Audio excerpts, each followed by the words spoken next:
Khatimah fil farqi bainal islami wal iman. Muka surat 239.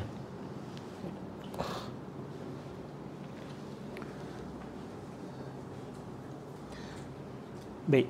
Kenapa dekat atas tu ada tulis khatimah? Penutup kepada apa? Penutup kepada isu syahadah yang menjadikan seseorang itu seorang Muslim dengan hak-hak seorang Muslim, dengan syahadatu an la asyhadu an la ilaha illallah wa asyhadu anna Muhammadur Rasulullah.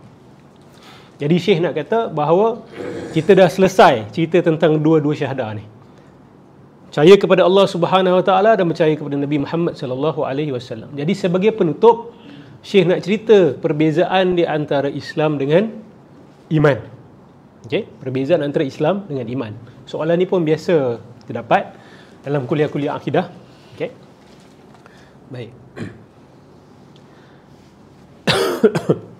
Fa idza amanta bil buhuth wal haqa'iq al muta'alliqah bil ilahiyat wa amant, bila kamu dah beriman dengan Allah Subhanahu Wa Taala, dengan sifat-sifat Allah Subhanahu Wa Taala, dan kamu telah beriman tentang perkara-perkara yang berkaitan dengan kenabian, dan kamu telah menyerah diri, berserah kepada faraidus salah, ya, kefarduan salat, puasa, haji, zakat, dan kamu meyakini bahawa ia wajib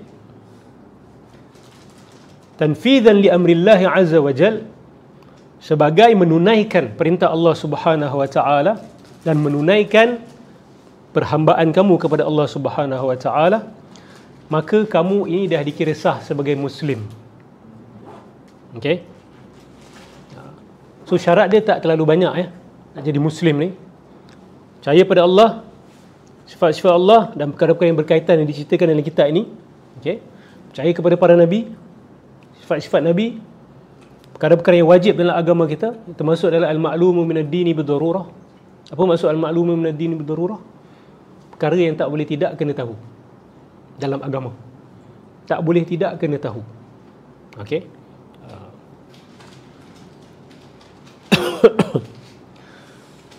Dan awak menjalankan tanggungjawab awak solat, awak puasa, awak zakat, haji, dan awak yakini dan akui kewajipannya. Kalau awak amal tapi awak tak akui kewajipan, macam mana? Sah tak iman tu? Tak. Sebab apa? Telah menyangkal, awak belum lagi beriman dengan sesuatu yang ma'lumu minad dini bidarurah. Sesuatu yang tidak boleh tidak kena tahu. Kita kena tahu solat itu wajib. Kita kena tahu zakat itu wajib, puasa itu wajib. Kalau tanya, saya solat, tapi solat bagi saya tak wajib. Saya solat bila saya free dan ini adalah ekstra pemberian saya kepada Allah Subhanahu Wa Taala. Itu tidak diterima. Okey. Apatah lagi orang yang kata solat ini secara jelas tak wajib dalam Al-Quran.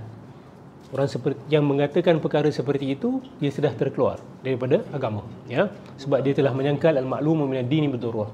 Atau dia kata percaya kepada para malaikat ni, nak percaya boleh, tak nak percaya pun boleh. Contoh, ya, percaya kepada hari akhirat, awak nak percaya neraka tu maksud dia ada api, atau awak percaya neraka tu hanyalah azab rohani terpulang pada awak. Tak boleh.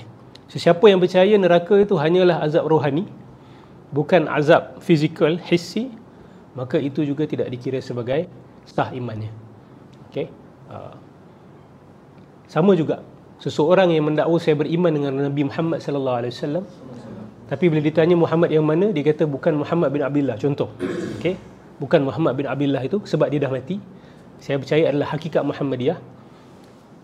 Kalau dia nafi Muhammad bin Abdullah, dia nafi tau, dia kata bukan Muhammad bin Abdullah, maka juga tidak sah keimanan dia.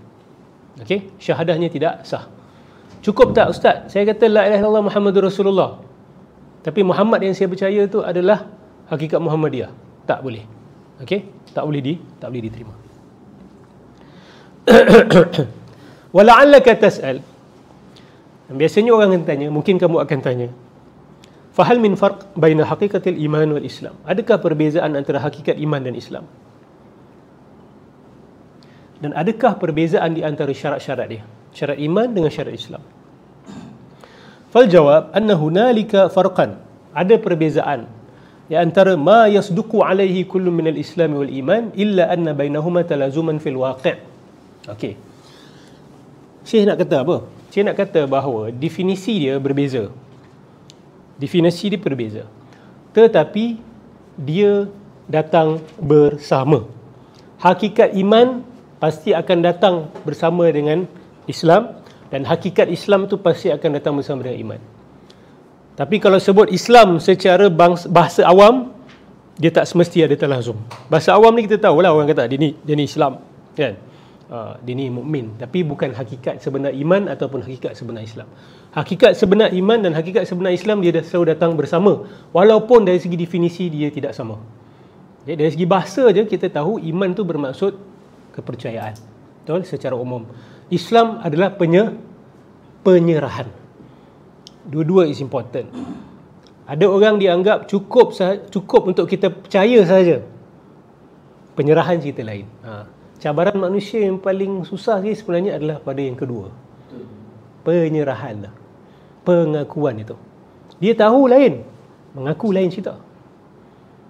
Tahu macam setan, dia tahu tak Allah itu, tapi dia tidak rela untuk berserah. Satu agama ini dipanggil sebagai agama Islam. But that is the point of difficulty sebenarnya. Bahkan saya ada dengar sebuah interview dengan salah seorang pekaji, Syekh Mustafa Sabri.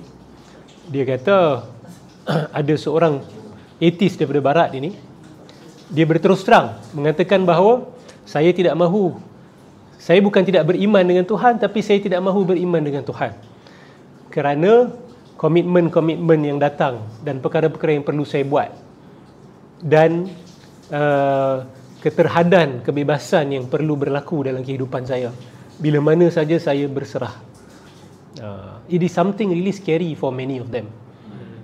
Orang yang telah hidup dengan bebas 24/7, yang tak pernah ada orang kata no to them anymore, tiba-tiba dia nak masuk Islam dan kelihatannya banyak perkara-perkara yang haram di mata dia lah. Kita kata tak banyak, tapi bagi orang yang tak ada benda haram dalam hidup dia, tiba-tiba jadi orang Islam, banyaklah haram tu, kan? So it's not something easy. So kita pun nak kena faham keadaan psikologi manusia, perubahan mereka daripada keadaan tertentu, konteks tertentu, nak masuk Islam. Tapi sebenarnya ada ke manusia yang hidup tanpa no? Tak ada, kan? Selagi awak tinggal dalam sebuah masyarakat, there will always be a no to certain things that you want to do, kan? So Islam ni dia hanya affirm these things. Dia bukan pun menambah-nambah benda yang banyak pun, tak. Okay? Perkara yang memang dah jelas haram di dalam kebanyakan masyarakat dalam dunia ni adalah juga perkara yang Allah Subhanahu Wa Taala haramkan. Okey.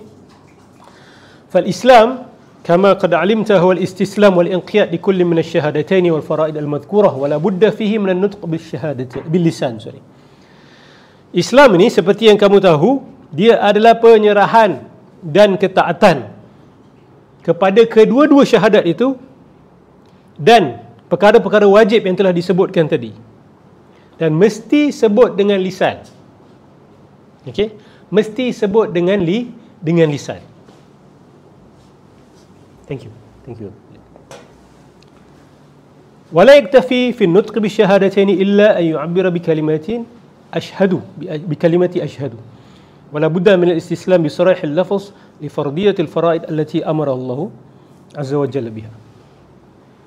Okey. Perlu mengucap perkataan asyhadu ini secara formal, ya. Secara formal untuk awak diterima sebagai Muslim dalam sebuah masyarakat Islam.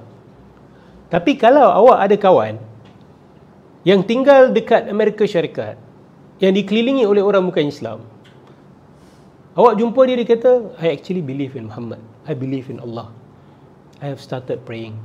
Walaupun dia tak sebut asyhadu an la ilaha illallah lagi, dia sudah Islam ke belum? Secara rasmi belum, tapi secara hakikat sudah. Rasmi untuk apa kerja? Rasmi adalah untuk masyarakat. Kalau dia mati nanti, siapa boleh claim dia? Kan, selagi dia tak declare, no one can claim. Dia mati, dia nak ditanam kat kubur siapa? Faraid nanti dijalankan ataupun tidak, kan? banyak repercussion sebenarnya. Terlalu banyak repercussion. So, perlu ada declaration. Asyhadu an la ilaha. Sebab tu dekat Malaysia ni, nak masuk Islam, pergi Jabatan Agama. Betul? Sebab nak merasmikannya, officiate it, so that no one can come and claim that you are not a Muslim. Kan? Because dah ada saksi dan sebagainya. Tapi secara hakikat, kalau dia meninggal sebelum dia pergi Jabatan Agama, selamat dah. Dia selamat dah. Okey, selamat dah. Jadi lafaz rasmi asyhadu an la ilaha illallah tu untuk official tapi kalau dia sebut aku percaya, walaupun dia tak kata aku naik saksi ataupun aku bersaksi, okey, dia kata saya percaya, saya beriman kepada Allah dan Muhammad sebagai nabi. Dia sudah dikira sebagai seorang yang muslim. Okey.